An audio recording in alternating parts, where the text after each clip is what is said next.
Buenos días, bienvenidos a Panorama Político, un espacio en el cual descubriremos las propuestas de los candidatos a la presidencia de la República y su visión en diferentes ejes, como salud, economía, seguridad, trabajo, entre otros. TVC quiere aportar con estas entrevistas para que la ciudadanía reflexione sobre su voto y lo cumpla con responsabilidad, pues de esto dependerá el futuro del Ecuador. Hoy en Panorama Político tendremos a los candidatos Javier Hervas de Izquierda Democrática y Giovanni Andrade del Movimiento Unión Ecuatoriana. No se pierdan los detalles de lo que serán las elecciones 2021. Bienvenidos.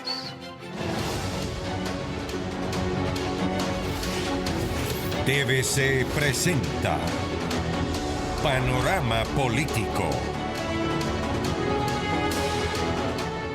Así es, a continuación revisamos los datos generales de nuestro primer entrevistado. Marcelo Javier Hervas Mora tiene 48 años de edad, es de profesión ingeniero agroindustrial. Es casado y tiene 5 hijos. Experiencia en el sector privado, 25 años como empresario. Experiencia en el sector público, ninguna. Y esta es la primera vez que participa a una candidatura presidencial.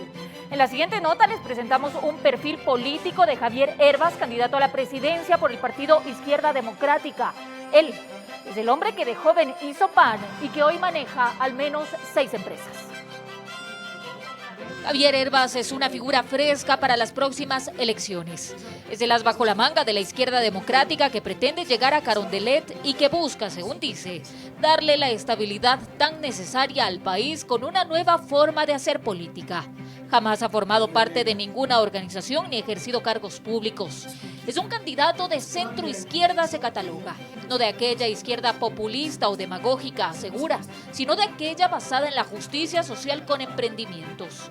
Él tiene 6 empresas que aportan a la economía nacional. En la primera, hace más de 25 años, fue panadero, desde donde empezó de cero, lo que lo llevó a importar maquinaria y de allí a abrir nuevas líneas de negocio. Pero no solamente eso, porque a lo largo de su vida ha trazado camino en el ámbito económico, impulsando varias empresas en ramas como las de la agroindustria, transporte, agricultura, exportación, entre otras. Su principal actividad está focalizada en la exportación de alimentos congelados a los mercados de Asia y Europa. Javier Hervas es un nombre nuevo en la política ecuatoriana y su candidatura presidencial por la Izquierda Democrática fue sorpresiva, además de que se formalizó casi sobre el límite del cierre de las elecciones primarias. Se cataloga como un emprendedor por excelencia y afirma que tal como ha aplicado la fórmula para tener empresas y más de 300 trabajadores a su cargo, puede hacer en la lucha contra la grave crisis del desempleo en el país. Así es, Javier Hervas es nuestro primer candidato que está presente en este programa Panorama Político. Gracias por estar aquí, candidato. Lo importante es conocer su propuesta. Pero mi primera pregunta va encaminada: ¿qué lo lleva usted a lanzarse a la política sin una experiencia previa y directamente al sillón presidencial, es decir, a Carondelet? Muy buenos días. Muy buenos días, María Fernanda. Un gusto estar aquí. Y bueno, yo soy un ciudadano que se ha involucrado en la política porque necesitamos gente nueva que no haga lo mismo. Soy un ciudadano que está frustrado también por cómo la conducción política de nuestro país, en función al enfrentamiento, ha hecho que los políticos den la espalda a las necesidades de los ecuatorianos. ¿Por qué Izquierda Democrática? Un partido político que no ha tenido mucha presencia, digamos, fuerte en los últimos años. Y usted sabe que el tiempo es corto, hay cosas en desventaja. Primero, el tiempo de campaña electoral. Y segundo, hay un sinnúmero de candidatos, muchos de ellos políticos que llevan adelante una presencia en el ámbito político durante los últimos años. ¿Cómo llegar con esa propuesta de Izquierda Democrática donde no es un partido fuerte en estos momentos? Bueno, yo soy muy honrado de liderar este próximo proceso electoral con la idea Listas 12, porque sin venir de una familia de políticos, son los valores con los cuales yo fui formado por mis padres. Justicia social con libertad, y los valores que he desarrollado a lo largo de la carrera de emprendimiento, que no es una línea recta, es una línea No es una línea, es una constante de tropiezos, algunos fracasos y muchos aprendizajes. Y esos valores son los que me definen: justicia social con libertad. Libertad de emprendimiento, libertad de desarrollo del capital privado, libertad para que los ciudadanos podamos tomar las decisiones que estudiamos, en que trabajamos dentro de un entorno de justicia social. Un gobierno responsable que trabaje por los problemas sociales. ¿Pero cómo llegó usted a Izquierda Democrática? Bueno, muchas cosas maravillosas de mi vida han pasado sin mucha lógica. Cómo conocí a mi esposa, cómo propongo yo el binomio. María Sara Gijón la propongo yo al partido. Académica, ¿no? Académica, y lo digo, es una mujer de oro. Yo la propongo al partido y resulta que María Sara ha sido militante desde su juventud. De tal manera que, más allá de la lógica, es cómo tengo la oportunidad de darles a los ecuatorianos una nueva posibilidad en función de unirnos como ecuatorianos y no seguir en esta confrontación. ¿Por qué directo a la presidencia de la República cuando podría hacer una carrera política, por ejemplo, de asambleísta? Porque yo creo que el cambio que necesita nuestro país tiene que venir desde arriba, desde la presidencia de la República. Un cambio de gestión en valores y en liderazgo, con firmeza, hacer lo que el país necesita. Hablemos de que estamos en una situación compleja, no solo en Ecuador, sino en todo el mundo. Una crisis económica que se agrava con la pandemia, por supuesto. Usted, siendo empresario, ¿cuál es su propuesta para lograr una reactivación económica el próximo año, el 2021? En términos de las soluciones económicas y productivas, nosotros hablamos de acceso al capital, acceso a infraestructura y acceso a los mercados. En función de eso, en el acceso al capital, en una economía dolarizada, un país que es eminentemente emprendedor. Somos el país líder en la región en emprendimiento y líder en el mundo en cuanto a emprendimiento de mujeres, y que lamentablemente terminan en fracaso por no tener una política que permita que ese emprendimiento se consolide y pase la barrera de los primeros 3 años. ¿Y cuál sería el plan? Porque, hagamos un ejemplo, hay bastantes emprendimientos que han salido a la luz porque han perdido sus empleos, pero no es una condición favorable. ¿Cómo lograr que sean emprendimientos de calidad? Porque hay mucha situación informal en esos momentos. Claro, justamente en el acceso al crédito lo que buscamos es que en una economía dolarizada no tengamos, y aprobado por la Junta Monetaria, créditos del 27% o más para el microcrédito.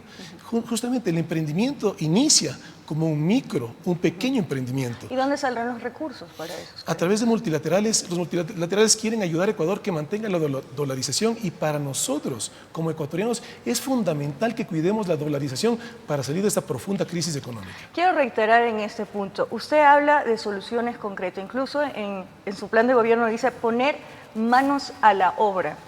¿Cómo esperar tener eficacia en las acciones cuando hay limitaciones serias económicas en el país? Justamente, ¿cómo hacerlas efectivas? Lo que necesitamos es no seguir dando dilatorio a los problemas que tenemos en el país. Y en términos económicos, lo que necesitamos es reactivar la economía. El empleo no se genera por decreto. El empleo es consecuencia de una reactivación económica. Por eso hablamos del acceso al crédito, del acceso a la infraestructura y de acceso a los mercados que permita que la oferta exportable ecuatoriana pueda llegar sin aranceles a los principales mercados de consumo donde vendemos. Porque somos endeudados, candidato, ya con las multilaterales. Preocupa también a los ecuatorianos tener más deudas con las multilaterales. Bueno, la realidad es que tenemos un presupuesto general del Estado que bordea los 30.000 millones de dólares. Que no nos sigan diciendo que no hay plata. Es un presupuesto evidentemente mal administrado, con muchas obligaciones, pero aquí también tenemos que ser responsables con el buen nombre del país. Que los gobiernos defiendan el nombre del Ecuador, y en mi gobierno defender el buen nombre de nuestro país y ser responsable de todas las deudas, que no importa cuál gobierno lo haya contraído, que el nombre de Ecuador siempre quede bien con los acreedores. Otra de las preocupaciones y las demandas que se podría decir es la deuda social que tiene con el país. Es grande, ¿no? El aumento en las cifras de desempleo. Incluso el INEC sacó una encuesta y sus datos interesantes, donde hablan que, según el INEC, 3 de cada 10 ecuatorianos tendrían un empleo adecuado. ¿Cómo va a atender usted esta situación laboral con altas cifras, sobre todo, como hablábamos hace poco, de actividad informal? Es urgente que reactivemos la economía. Hemos perdido muchísimas plazas de trabajo por efecto de la pandemia, pero también por efecto del abandono del gobierno actual. Lo que necesitamos es justamente políticas públicas, políticas de Estado a largo plazo que permitan que el emprendimiento se pueda consolidar. Nuevamente, es acceso al crédito, acceso a infraestructura y acceso a los mercados. Yo le decía que no se reemplazan las capacidades perdidas de esos nuevos emprendedores que han nacido de la pandemia. Y me preocupa cuál va a ser el apoyo a los emprendedores, porque precisamente el problema viene de la actividad informal. Todos han visto la manera de tener el dinero suficiente para llevar a casa. Entonces, por ejemplo, una persona que trabajaba de operario en una refinería y resulta que ahora tiene que manejar un Uber. Esas son las personas que necesitan realmente el apoyo en los próximos años, candidato. Correcto. Y en la propuesta económica nosotros hemos formulado el Fondo para el Arranque Productivo, que lo que es justamente ir hacia el emprendedor, el agricultor, el artesano ecuatoriano, para darle el plazo y los intereses que permitan que su emprendimiento pueda ser exitoso. En segundo lugar, el profesional independiente, el ingeniero, el arquitecto, el periodista, que la realidad del país actual es que ni el sector público ni el sector privado puede ofrecer las plazas de trabajo que nuestro país necesita, que la sociedad ecuatoriana necesita, de tal manera que en el emprendimiento justamente que se vuelvan actores productivos. Y en tercer lugar, los sectores de la economía ecuatoriana que más empleo generan, hablamos de la construcción, la agricultura, la industria, el turismo, que tengan ese acceso al crédito, que puedan consolidar su actividad económica. Pero tienen que tener un acercamiento con la banca, ¿no? También para que ayude a los créditos. Hemos tenido problemas, usted sabe, en la cuarentena, en el confinamiento, en el estado de excepción, precisamente para que haya en un inicio apertura de los bancos, porque muchas personas no tienen cómo pagar sus deudas. Y es uno de los sufrimientos actuales y va a ser, yo creo, peor el próximo año. Por eso es tan importante mi constante llamado al presidente Moreno que pare con la venta del Banco del Pacífico. El próximo gobierno necesita reactivar la economía y necesita una banca pública que lo haga. El Banco del Pacífico no es banca pública, pero el Estado es el dueño del banco, de tal manera que queremos tener una banca que se convierta en una banca de desarrollo, que no pueda tener las mismas tasas de interés, los mismos plazos y las mismas condiciones de garantía que la banca privada. Necesitamos reactivar la economía. En el Ecuador necesitamos una banca de desarrollo. El presidente es quien pone la Junta Monetaria. No es aceptable que podamos tener para el microcrédito una tasa permitida del 28%, en una economía dolarizada. Esos cambios tienen que... ¿Cuál sería la propuesta? La propuesta es, por una parte, colocar un techo, y ese techo no debería poder pasar del 15%, pero fundamentalmente no podemos dejar a la ciudadanía desprotegida, y para eso el Banco del Pacífico, que pueda dar el acceso al crédito. Con los multilaterales se puede obtener al 1.8 y menos a 18 años plazo. Nosotros necesitamos colocar al 6% a 15 años plazo, y así los emprendimientos se puedan consolidar. Lo más difícil de un emprendimiento, y lo dice alguien que viene del emprendimiento, es pasar la barrera de los primeros 3 años. Ahí están las mayores dificultades, y la banca privada, lamentablemente, los créditos usuales son de 3 años. Así no podemos generar una reactivación económica, y por lo tanto desde el Estado con una banca de desarrollo ir a esos sectores. ¿Usted dice que el Banco del Pacífico se convierta en esta banca de desarrollo? Sí, correcto, esa es la propuesta que nosotros tenemos para poder llegar a los sectores que en este momento la banca privada no lo está atendiendo. Aquí no buscamos competir con la banca privada en los negocios que ya tenga la banca privada. Aquí lo que sí buscamos es un gobierno responsable que entendiendo que hay necesidades, vaya a esos sectores con el acceso al crédito, con una tasa sensata en una economía dolarizada, con unos plazos que permitan que esas actividades económicas se consoliden y pasen de la barrera de los primeros 3 años. ¿Y qué sucede si se vende el Banco del Pacífico antes? Es que es algo que es inaceptable. El segundo banco más grande del Ecuador, un banco que genera Pero utilidad me 100 imagino que millones si de llega a la dólares. presidencia tiene un plan B, candidato. Bueno, tenemos que tener una banca de desarrollo. Sería algo muy triste para todos los ecuatorianos si se llegase a vender el Banco Pacífico. Y más aún en estos últimos meses de gestión del gobierno. Deje eso para el próximo gobierno. Esas decisiones estratégicas permiten que se haga con planificación. Pero también tenemos banca pública en el Ecuador. Tenemos la CFN, pero es para la mediana y gran empresa. Tenemos Ban Ecuador, que está a nivel rural. Y tenemos el BIES, que lamentablemente en gestión deja mucho que desear. Hablando del BIES, yo iba a topar más adelante el tema salud, pero es importante en estos momentos. ¿Cómo transparentar los recursos del IES y que el Estado pague toda la deuda que mantiene con el Instituto Ecuatoriano de Seguridad Social? ¿En su gobierno se pagará toda la deuda al IES? Bueno, yo he hecho 4 compromisos fundamentales justamente con el tema del IES. El primero, despolitizarlo. ¿Cómo despolitizarlo? Y aquí viene justamente un compromiso, que el delegado del presidente de la República, que es el presidente de la Junta Directiva del IES, se ha puesto por los jubilados ecuatorianos. Tenemos excelentes jubilados con un conocimiento técnico del manejo del IES. Ellos son los que deberían estar ahí.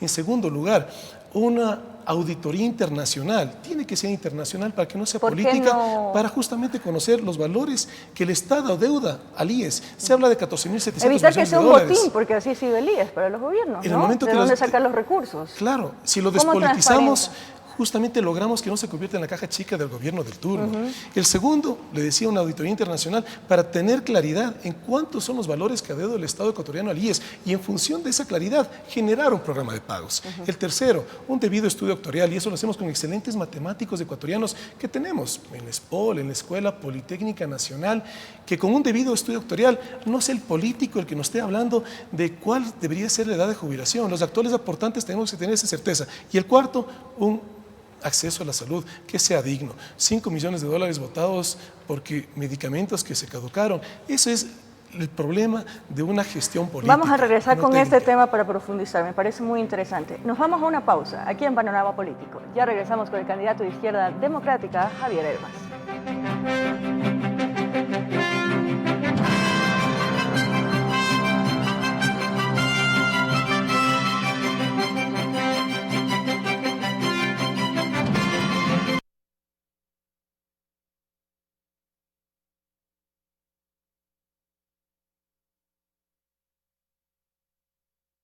Del Estado ecuatoriano, que no es técnico, es todo político. Y no tenemos los mejores ecuatorianos en esos cargos, sino los ecuatorianos que por cuota política entran a dirigir cosas que no tienen la trayectoria técnica. ¿Cuánto tiempo es el corte, Gordito?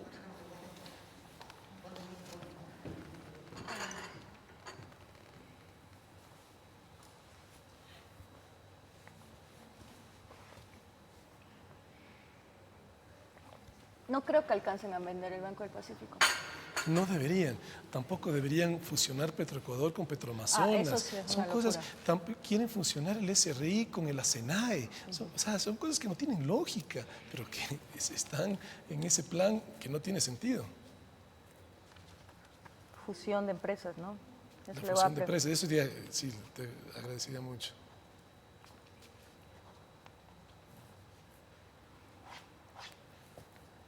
Es que algunas como que no tiene coherencia, porque no tienen nada que ver la una con la otra, ¿no? Y no es que esté mal que se fusionen, ¿no? Lo que está mal es que lo hagan tan pocos.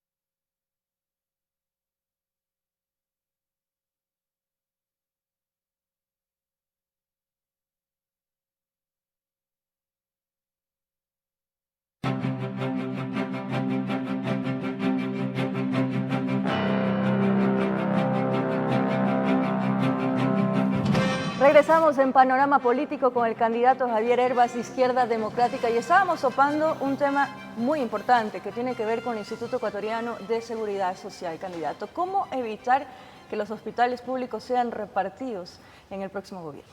Es que no hay razón de que un gobierno tenga que estar necesitando el apoyo de la Asamblea para lo que necesita el pueblo ecuatoriano. Evidentemente la Asamblea Nacional es el mayor poder de la democracia ecuatoriana. La Asamblea puede remover un presidente. Y le limitan también las acciones, ¿no? Claro, los pero lo que necesita el pueblo ecuatoriano es evidente que cualquier asambleísta, más allá de la ideología política, va a ser a favor del país. Lo que hace falta es que también los proyectos de ley que se pasan a la Asamblea sean tan claros, tan específicos, que se evite esa mala interpretación y esa división que tenemos en el país a nivel político.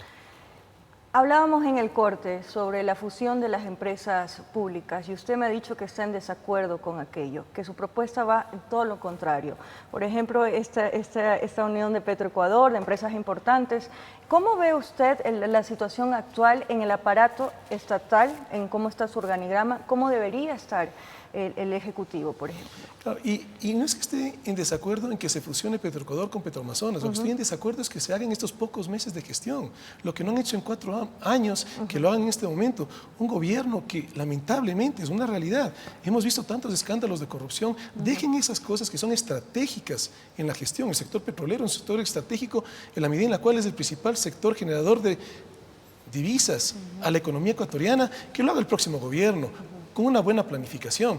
Es inaceptable, también se hablan de fusionar el SRI con la SENAE. Son organismos técnicamente que no tienen ninguna relación el uno con el otro. Entonces, esas decisiones dejan al próximo gobierno. ¿Cómo disminuir el aparato estatal?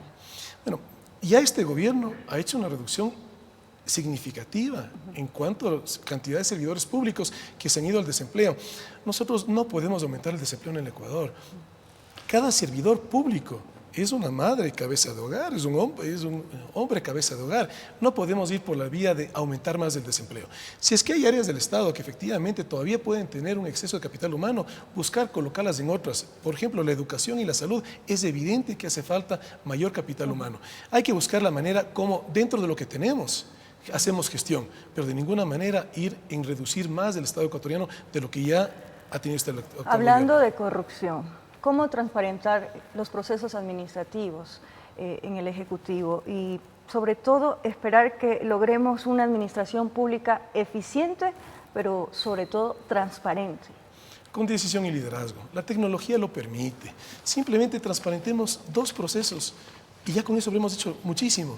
El uno, el proceso de contratación pública, y el segundo, el proceso de desembolso de fondos públicos, de tal manera que los ciudadanos ecuatorianos puedan ser veedores de la gestión pública, pero no lo podemos hacer en la medida en la cual son cosas que no son transparentes. La tecnología lo permite. Pongamos en la página web de la Presidencia de la República, de cualquier ministerio, todos los eventos de contratación pública y también los de desembolso de fondos públicos. Usted ha topado el tema de tecnología. Bueno, voy a resaltar que he visto su campaña en TikTok, que es una herramienta o redes sociales. ¿Usted le apunta a los jóvenes a través de la campaña en redes sociales? Bueno, me imagino también con las limitaciones que no se puede hacer campaña presencial por el tema de la pandemia. ¿Usted cree que es un buen recurso para llegar a los jóvenes votantes? Claro, y no solamente apuntamos a los jóvenes como un electorado, apuntamos porque tenemos que dignificar la política ecuatoriana. Los jóvenes, lamentablemente, son los que más se han distanciado de la política por tanto circo político que nos han dado los políticos tradicionales ecuatorianos. Por eso somos gente nueva que no quiere hacer lo mismo. Justamente desde la política, dar esa reflexión a los jóvenes y a todos los ciudadanos ecuatorianos, cómo la política influye en nuestro día a día, ahora de manera negativa, en términos de trabajo, en términos de acceso a educación y salud, en términos de seguridad, pero esa reflexión también es cómo la política puede influir positivamente en nuestra vida, y ese es el objetivo que tenemos al estar de candidato. Educación, importante que lo tope. Otra de las grandes problemáticas es el tema de acceso a la educación y la tecnología. Lo hemos visto ahora con las clases virtuales.